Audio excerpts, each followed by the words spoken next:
एक और संघी ताज़ा ताज़ा माफ़ी वीर बन गया है। नाम है संदीप दाइमा। तस्वीर आपकी स्क्रीन पर है। तिजारा विधानसभा क्षेत्र, राजस्थान का तिजारा विधानसभा क्षेत्र, वो उनकी कार्यस्थली है। वहाँ से भारतीय जनता पार्टी ने बाबा बालकनाथ को अपना प्रत्याशी उतारा है। एक चुनावी मंच का ऑर्गेनाइजेशन वहाँ पर हो रहा था, रैली की गई थी। योगी आदित्यनाथ जी को भी बुलाया गया था। तिजारा से जो टिकट जिनको दी गई है बाबा बालकनाथ जी, वो भी स्टेज पर मौजूद थे। ये महाशय स्टेज संभालते हैं और भाषण देते हैं और कहते हैं कि नौजवान पीढ़ी को भी देखना होगा कि किस तरीके से मदरसे और गुरुद्वारे यहाँ पर बनाकर छोड़ दिए हैं जो हमारे लिए नासूर बन गए हैं। इन नासूरों को जड़ से उखाड़ कर फेंकना होगा। बाबा बालकनाथ को जिताना होगा। संदीप दाइमा भारतीय जनता पार्टी का नेता जितने जोश से इन शब्दों का इस्तेमाल कर रहा था, अब उतनी ही तीव्र गति से भीगी बिल्ली भी बन गया है। सबसे पहले मैं चाहूँगा कि इनका वो नफ़रत भरा भाषण सुनिए, जिसमें न तो मुस्लिम समुदाय को इसने छोड़ा और न ही सिख समुदाय को छोड़ा। हर बार मैं कहता हूँ ना, सिर्फ मुसलमान ही इनके टारगेट पर नहीं है। अगर इस देश में मुसलमान नहीं होते तो ये नफ़रतबाज, ये माफ़ी वीर, ये संघी टेंडेंसी वाले लोग इस देश में जो निम्न जाति के तथाकथित ये लोग समझते हैं, उनके ऊपर इसी तरह का अत्याचार करते, सिखों पर करते, बौद्धों पर करते, जैन पर करते। अगर मुसलमान नहीं होते, इनको तो ट्रैप चाहिए, विष फैलाने के लिए इनको एक शिकार चाहिए। सबसे पहले इनकी स्टेटमेंट सुन लीजिए। वहीं स्टेज पर मौजूद थे योगी आदित्यनाथ महाराज जी और वहीं पर बालकनाथ भी, और ताली बजा रहे थे। इसने भाषण दिया कि ये नासूर हैं मदरसे और गुरुद्वारे, इनको जड़ से उखाड़ कर फेंकना होगा। आपके सामने किस तरह से इसने मस्जिद है, किस तरह से गुरुद्वारा यहाँ पर बनाकर छोड़ दिया, ये आगे चलकर हमारे लिए नासूर बन जाएगा। इसलिए हमारा सबका धर्म भी बनता है कि इस नासूर को यहाँ से उखाड़ कर फेंक देंगे और बाबा बालकनाथ जी को भारी मतों से जिताएंगे। बहुत बहुत धन्यवाद सभी को। राम राम। धन्यवाद।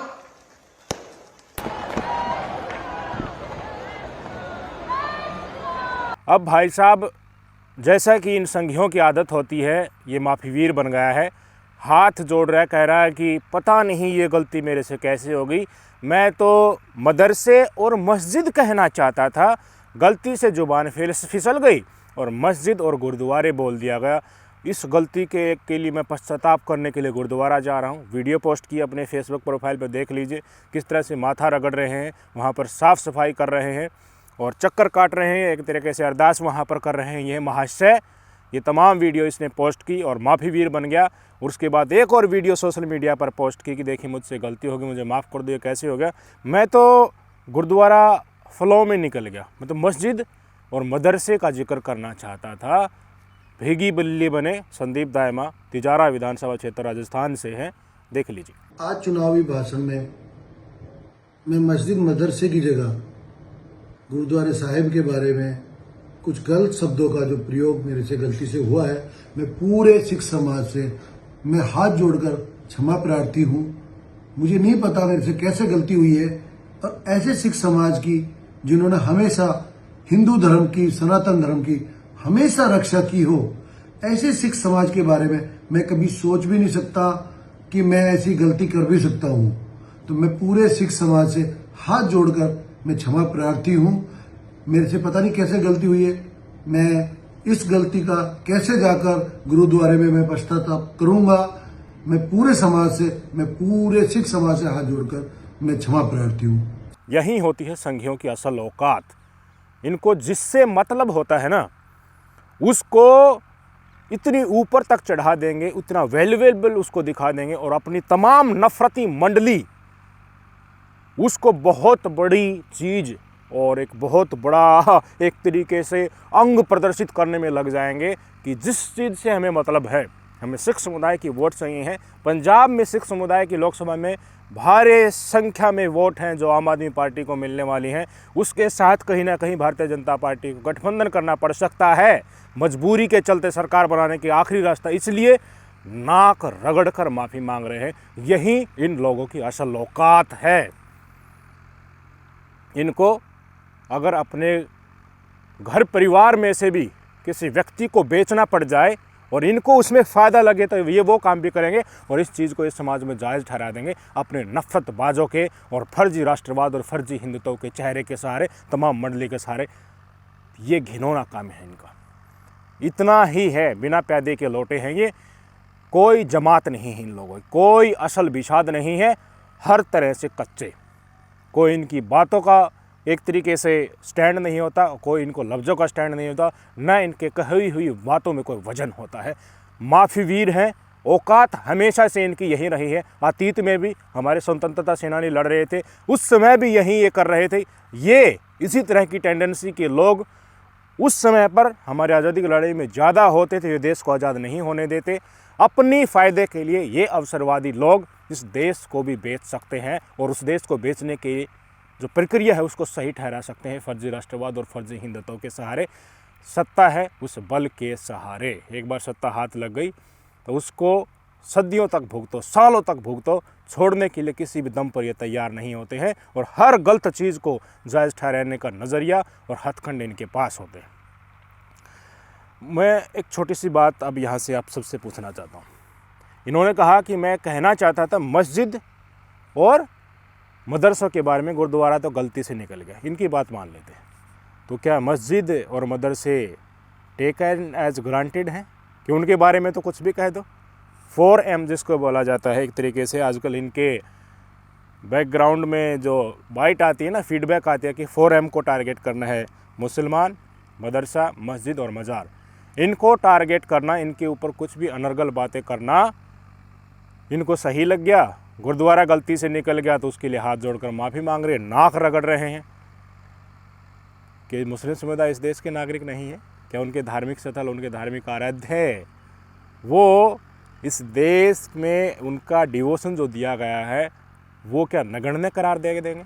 इन संघियों से, इन माफ़ी वीरों से तो कई लाख गुना मुस्लिम समुदाय का योगदान हमारे देश के स्वतंत्रता सेनानियों के रूप में उन्होंने दिया है। जिस तरह में अंग्रेज़ों की दलाली कर रहे थे, हमारे स्वतंत्रता सेनानियों की खबर अंग्रेज़ों को दे रहे थे कि वो किस तरह से आंदोलन को आगे बढ़ा रहे हैं, उसी समय मुस्लिम समुदाय के लोग, खुदीराम बोस 10-12 साल की उम्र में फांसी पर चढ़ गया था और अब इनको सख्ता हाथ में लग गई तो हमें राष्ट्रवाद सिखा रहे हैं।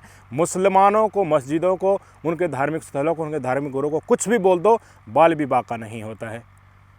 कितनी वीडियो मैं आपको दिखाता हूं कि मुस्लिम समुदाय के आराध्यों के प्रति, मुस्लिम समुदाय के धार्मिक स्थलों के प्रति, मुसलमानों के बारे में कितनी बड़ी संख्या में अनर्गल बातें की जाती हैं।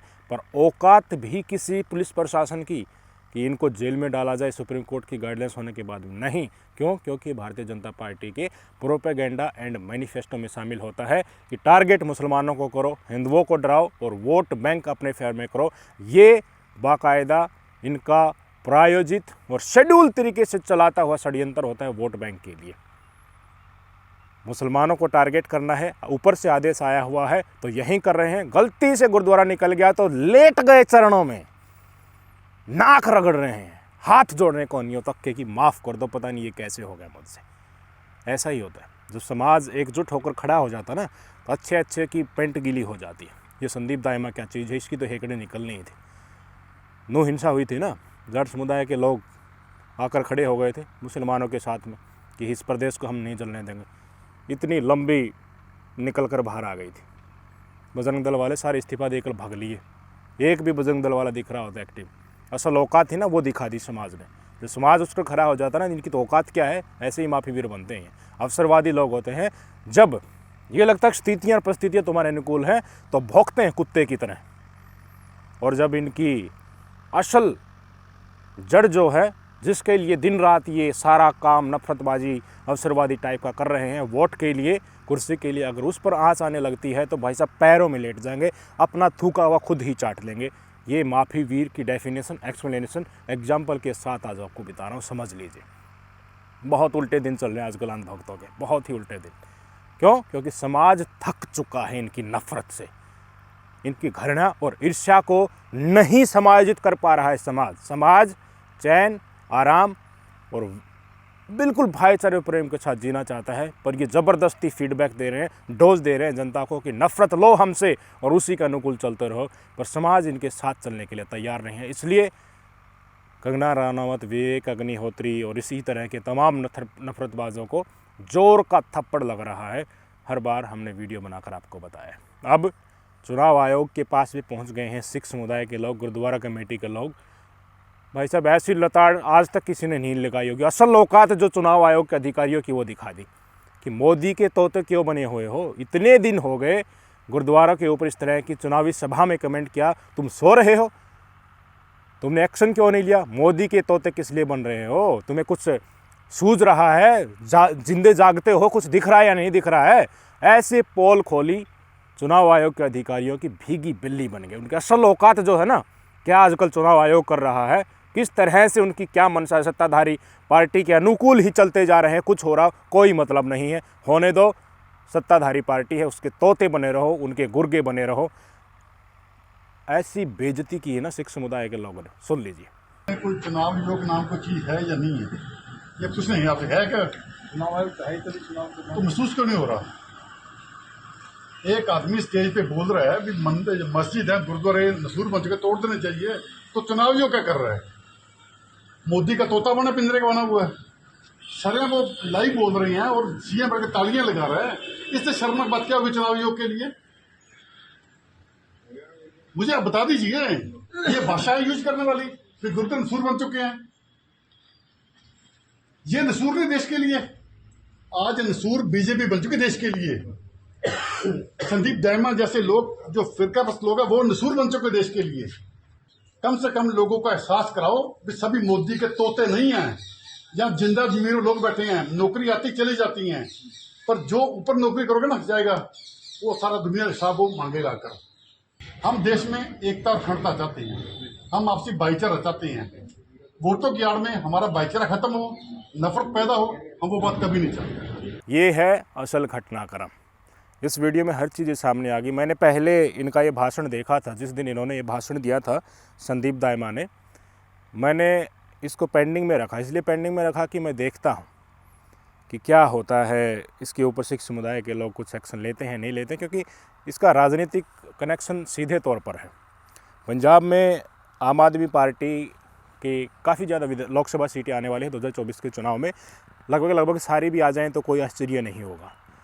इसके चलते अब जिस तरह से पूरा घटनाक्रम हो रहा है, आम आदमी पार्टी के हर नेताओं को पकड़कर जेल में ठूसा जा रहा है, अरविंद केजरीवाल तक नौबत आ गई है। तो इनकी मंशा यही है बीजेपी की कि भाई साहब ये 10 सीटें कहीं ना कहीं हमें सत्ता तक, कुर्सी तक ले जा सकते हैं, इसलिए तमाम घटनाक्रम हो रहा है। इसलिए अब एक जो प्रत्याशी विधानसभा लेवल तक का है तो उसकी औकात ही क्या होगी। जब मामला इतना बड़ा है तो उसको तो नाक रगड़नी ही थी, गुरुद्वारे में जाके सफाई करनी ही थी। और ये कहना कि सिख समाज ने तो हमेशा हिंदुओं की रक्षा की है, आप सिख समाज के ठेकेदार नहीं हैं संदीप साहब। हर धर्म के व्यक्ति उनके धर्म की रक्षा करने के लिए सक्षम होते हैं। आपने गलती की है, उसकी माफ़ी मांगिए, नाक रगड़िए, कुछ भी रगड़िए, आप अपना पश्चाताप कीजिए, पर हिंदू धर्म के ठेकेदार मत बनिए। ये मत कहिए कि सिख समुदाय के लोगों ने हिंदू समुदाय के लोगों की हमेशा से रक्षा की है। आपस में मेलजोल काफ़ी गठजोड़ के साथ रहा है, पर हर समुदाय के लोग अपनी रक्षा करने में, अपने धर्म की रक्षा करने में समर्थ हैं। हिंदू धर्म को मत बेचिए। इन लोगों की असल मंशा आपके सामने रखना चाहता हूँ कि किस तरीके से ये धर्म को बेचकर अपना कांटा निकालते रहते हैं हर समय।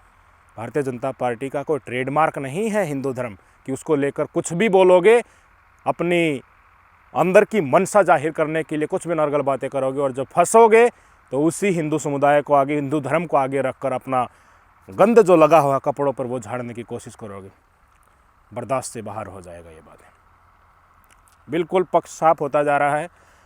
असल हिंदुत्व वाले जो लोग हैं, हिंदू धर्म को मानने वाले जो लोग हैं, वो धीरे धीरे समाज को बिल्कुल अलग दिखाई दे रहे हैं। और नफरतबाज प्रजाति है, ये अवसरवादी लोग हैं, राजनीति के लिए दंगों में झोंकने वाले असल देशद्रोही लोग जो हैं, ये इसी कैटेगरी के लोग सबसे सामने निकल कर आ रहे हैं, अलग दिखने लगे।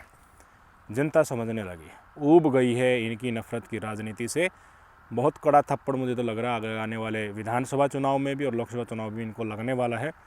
ऐसे इनकी औकात निकल कर सामने आ जाती है। जब समाज निकल कर, देश की जनता निकल कर सामने आ जाती है ना, ऐसे ही होता है। गोदी मीडिया का आईना दिख गया ना, किस तरह से विपक्ष ने बायकॉट किया, जनता चाह रही थी इसके चलते। अब सैलरी देने के लिए भी खबर आ रही है कि वाट लगी हुई है, इनके कर्मचारियों की सैलरी भी पूरी नहीं दी जा रही है। जब से बायकॉट अभियान चला, लोगों ने टीवी देखना गोदी मीडिया को छोड़ दिया है। अब इन नफरतबाजों का जिस तरह से बायकॉट हो रहा है, जिस तरह से समाज जहां उठ कर आ रहा है, एक एग्जाम्पल बना था हरियाणा के हिंदू हिंसा के बाद, वैसे इंसिडेंट और भी निकल कर सामने अभी आ रही हैं। गुरुद्वारा पे टिप्पणी की तो वो लोग उठकर आ गए। ऐसे ही जहां पर इनको लगेगा कि अब समाज एकजुट हो गया है तो नफरत की राजनीति नहीं चलने वाले, समाज पूरा एक साथ उठकर खड़ा हो जाएगा, इनकी मजाल क्या मुसलमानों के खिलाफ ये एक शब्द भी बोलते हैं। अगर आपकी मनसा जो है एक समुदाय विशेष को बेइज्जत करना है, पूरी तरह से निर्दोष पूरी कम्युनिटी को ही लेकर चलना, इनके मकसद हमेशा ये पूरी कम्युनिटी को बदनाम करो। एक एक करके ये कहोगे कि देखिए असामाजिक तत्व और बुरे लोग और अच्छे लोग तो हर समाज में होते हैं, ये तो फिर सबके ऊपर लागू हो जाएगी। इससे तो भावना आहत ही नहीं होंगी उस समुदाय की और नफरतबाजों को खुशी मिलेगी नहीं।